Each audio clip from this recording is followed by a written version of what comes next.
The Citizen Tsuyosa released in the summer of 2022, and it took everybody by surprise, even Citizen themselves, by being a huge success. It had beautiful, colorful dial colors. It was an integrated bracelet model, a form factor that everybody was going crazy about ever since the release of the Tissot PRX. It ticked so many boxes that in the end, its huge success was not a real surprise. However, can this watch be a real alternative to a Tissot Automatic PRX? And can it be said that it is the best affordable watch coming out in 2022? Let's review this watch and try to answer those questions. Let's start by the dimensions of the watch. And here you've got a classic 40mm in diameter by 11.8mm in height, by 44.9mm in lug-to-lug, and 49.3mm in end-link to end-link. Remember that these integrated bracelet models do wear bigger than those dimensions would suggest. The bracelet goes from 22 at the lugs to 18 when it meets the clasp. The watch is fully stainless steel. It has a flat sapphire with anti-reflective coating and a Cyclops date wheel. Through the transparent caseback, you can see the Miyota 8210 movement that we will talk about, and we will put it on the time grapher to see how it performs. The watch boasts a 50mm of water resistance, the indices are lumed, the on-sign crown is hidden away at 4 o'clock, and last but not least, you've got a very nice presidential bracelet with full stainless steel links, but however the clasp is only pressed. The watch comes in 4 dial colors: green, black, blue, and this very coveted yellow. Talking about the dial, it is slightly sunburned. There's not a lot of writing on it as well, just Citizen on the top part and Automatic at the bottom. There's a date at 3. I believe that the indices are applied. I couldn't be certain. They do have some relief to them, however. They are present at every hour, and you've got double indices at 6 and 12. There's a seconds track running at the periphery of the dial with loomed squares at every hour. Speaking about the hands, you've got double faceted baton hands, and both the hour and the minute hands are loomed. Speaking about the loom, it is pretty good on this watch, and when you see it in the dark, you can check those loom dots that I was talking to you about, and you can see that they form kind of an exclamation mark with the indices. The loom is good and evenly applied. I believe it's a C3, although I cannot be sure.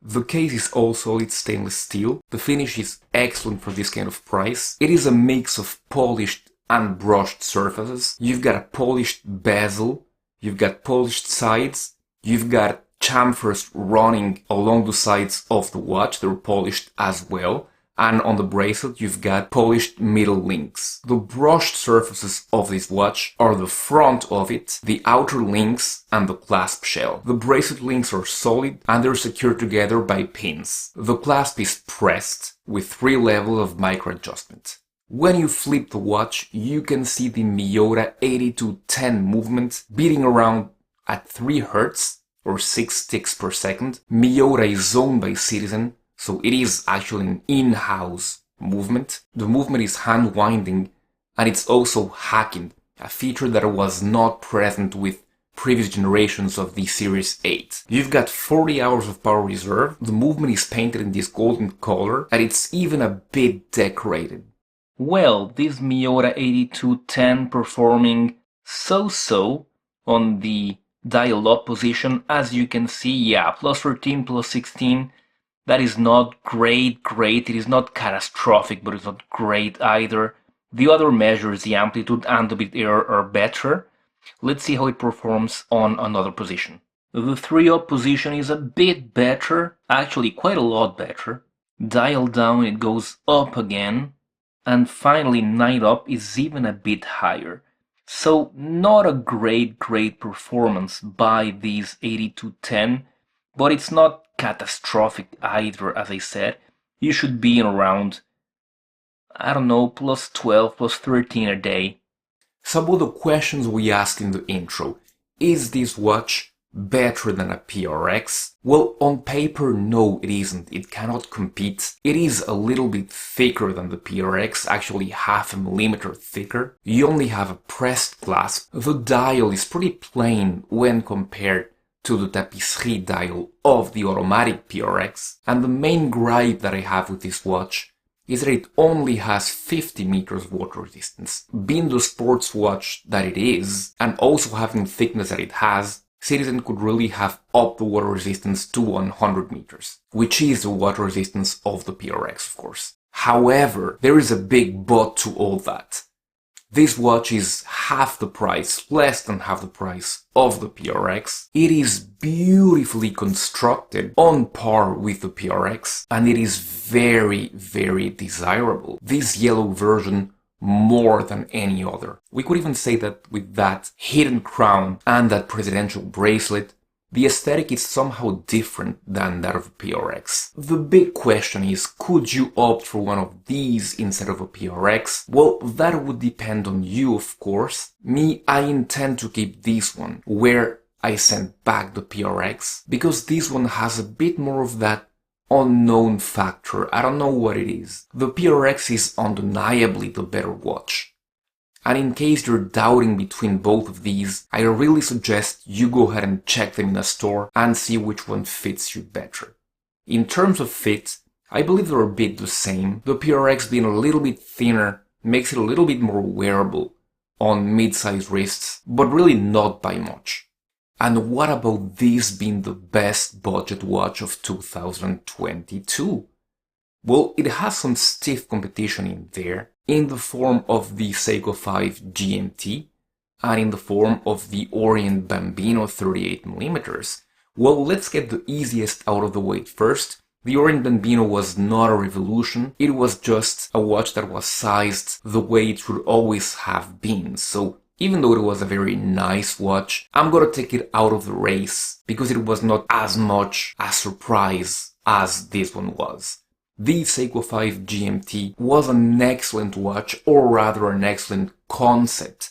As you know, I have a bit of a gripe with that watch, even though I still have mine, mind you. But as usual with Seiko, the QC issues, the Horologique crystal, it just marred a bit for me the fact that they had released and even started a small revolution with the affordable automatic GMT. So the Seiko 5 GMT was a much more significant watch than this one. However, I will say that this one is the better watch.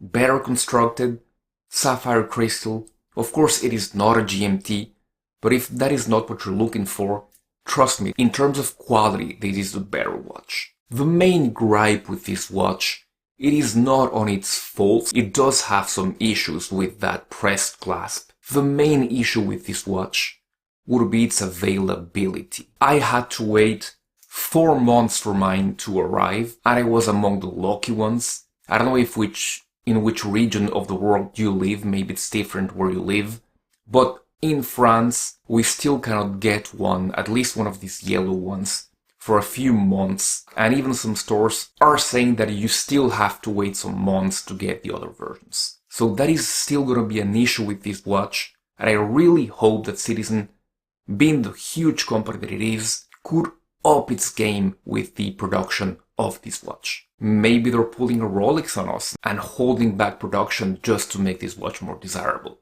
I really doubt it, because it is not a Japanese way to do business. In any case, thank you so much for having watched the video. Don't forget to subscribe to the channel if you have not done so already. Thank you so much, and I'll be seeing you very soon. Goodbye.